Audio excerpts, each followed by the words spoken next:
పుష్ప సినిమాపై మంత్రి సీతక్క కీలక వ్యాఖ్యలు చేశారు. స్మగ్లింగ్ సినిమాను కేంద్రం గుర్తించడం ఏంటని ప్రశ్నించారు. జైభీం లాంటి సందేశాత్మక చిత్రాన్ని కేంద్రం కనీసం గుర్తించకపోవడం దారుణమన్నారు. పోలీసు అధికారులు బట్టలు ఊడదీసిన దృశ్యాలు చూపించిన సినిమాను గుర్తించడం దేనికి సంకేతమన్నారు.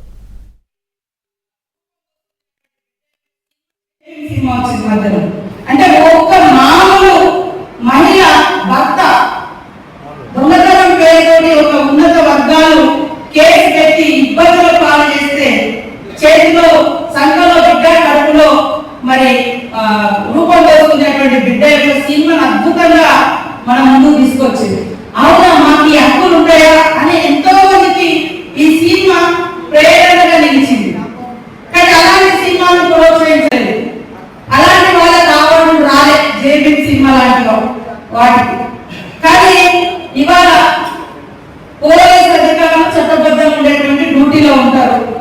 వాళ్ళని బట్టలు ఇప్పేసి ఒక స్మగ్లర్ పాత్రలో ఒక స్మగ్లర్ పాత్రలో ఉండేటువంటి ఒక స్మగ్లింగ్ చేసేటువంటి హీరోలు పోలీసు అధికారులను పోలీస్ స్టేషన్లలో బయట బట్టలు ఇప్పేసి నిలబెట్టి యథేచ్ఛగా స్మగ్లింగ్ చేసేటువంటి సినిమాలకు మాత్రం కేంద్రం నుంచి అవార్డులు వస్తున్నాయి.